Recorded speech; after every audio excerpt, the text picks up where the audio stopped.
I built this simple web application using OpenAI's AgentBuilder and ChatKit and the Next.js, which you can customize to your brand and deploy. In this tutorial, I'm going to show you how to connect AgentBuilder to n8n through MCP and how it works in a real project. My agent built in AgentBuilder is connected to my app, so to this interface, and has access to all these tools connected to MCP server. It's just a simple example, but this agent can get to-do list, update task, create a task, send an email, get unread emails, create an event, update event, and get an event. Basically, it can manage my CRM, Gmail, and calendar. And this is just an example. If you would like to ask your agent without connecting to MCP server and send emails for you, when you click here on MCP server and click on Gmail, at the moment it's not possible. We can just search through our emails and read recent emails, but we are not able to send them. That's why I connected my agent to MCP server in n8n to give it access to more tools. Now let's do a quick demo.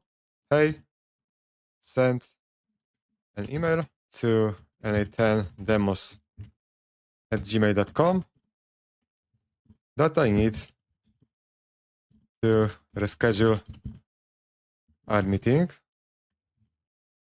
and hit enter. Let's wait a moment. Now we need to approve to use our MCP server, but we can of course change it to approve always. You can see the thinking process of our agent because we are using GPT-5 here. You can also switch to a different model. All right, approved, done. I've sent the email requesting to reschedule the meeting to n8n demos. Let's check my inbox. All right, request to reschedule our meeting.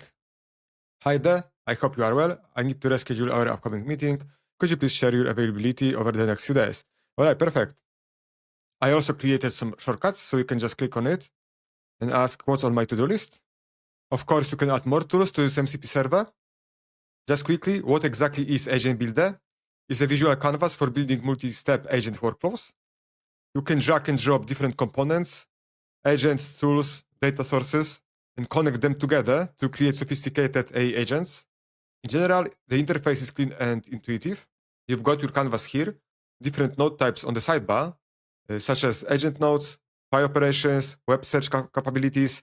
So the basic concept is similar to other workflow builders you might have used, but this one specifically designed for AI agent orchestration. Now let's talk about some current limitations. First, triggers. Right now, you are pretty much limited to manual chat interactions to start your workflows. So we have to use the start component to activate our workflow and talk to our agent. Compared to platforms like n8n, where you can trigger workflows from different apps, scheduled events, webhooks, form submissions, you name it.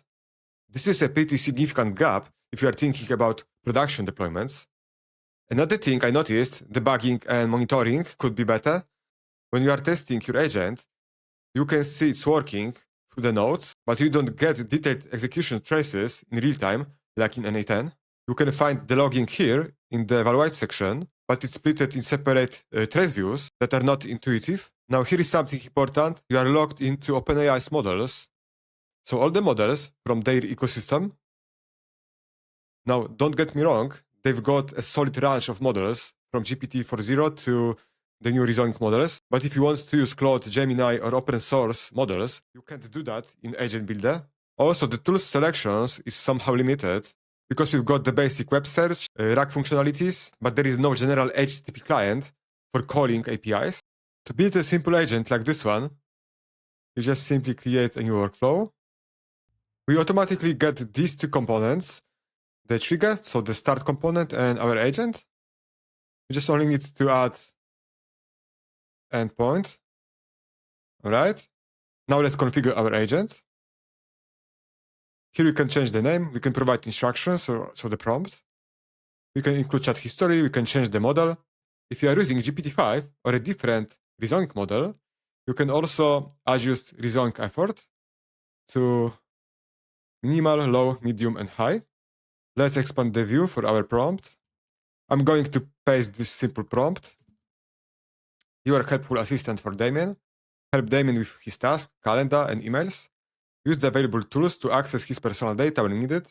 Be direct and helpful. When users ask for information, fetch it immediately rather than asking for clarification. Now let's connect our agent to the MCP server. Let's click on Tools.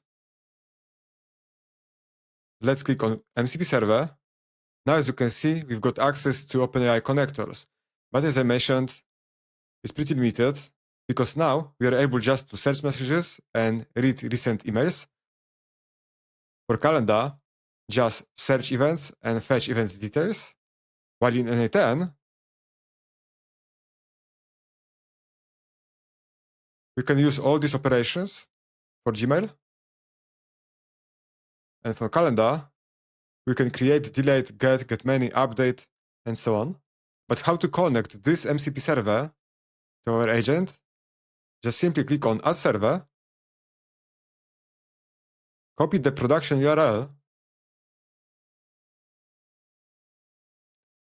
make sure your workflow is active,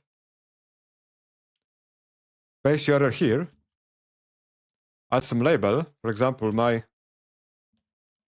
MCP server. Ideally, set up authentication, but we are not going to do this in this tutorial. So let's select None. In the MCP server trigger, we also need to have set up authentication to None. All right, I'm going to save it and connect. Let's wait a second. All right, now our agent has access to all these tools connected to our MCP server. Let's confirm and let's add it. Perfect, now it appears here. Now you can change some settings, so our agent will not ask us to approve every tool. Let's open our MCP server. Let's change approval to never require approval for any tool call. Let's hit update. Now we want to publish our workflow. So let's hit publish in the top right corner. Let's call it MCP server, publish. And now there are two ways to implement this agent to our projects. We can do it using Agents SDK, and we can choose between TypeScript and Python, or the easier way is to use ChatKit. So you simply copy this workflow ID and add it to our code. In my project, I just need to go to environment variables and paste it right here. And I also need to provide OpenAI API key right here, then save it. And now I can use it in my application. If you want to customize this chat component, you can simply go to AgentBuilder, go to ChatKit Studio, which is a part of Agent SDK. And here you can change the design, all the settings. So we can switch color scheme to light, for example. We can add some accents, change colors, change fonts, style, and so on. Once you're done, you can just simply copy this part of the code. All right. Go to the application I created. Go to Components, ChatKit, and paste it right here, just to replace this code snippet, and then save. And then you'll be able to access your app at localhost. Of course, you can very easily deploy this application and add your domain.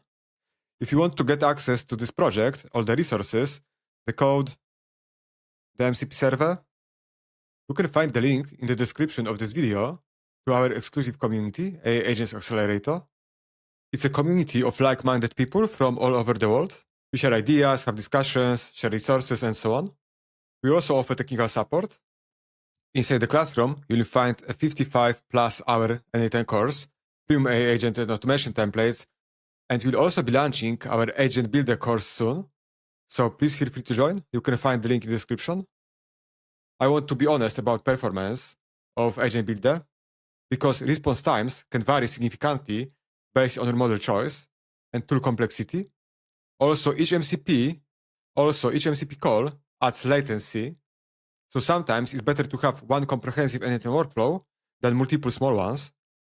AgentBuilder is definitely not perfect, but as a tool for rapidly prototyping and deploying AI agents with professional interface, it's pretty good, especially when paired with n8n. I would love to hear what you are building with AgentBuilder. Thanks for watching and see you in the next one.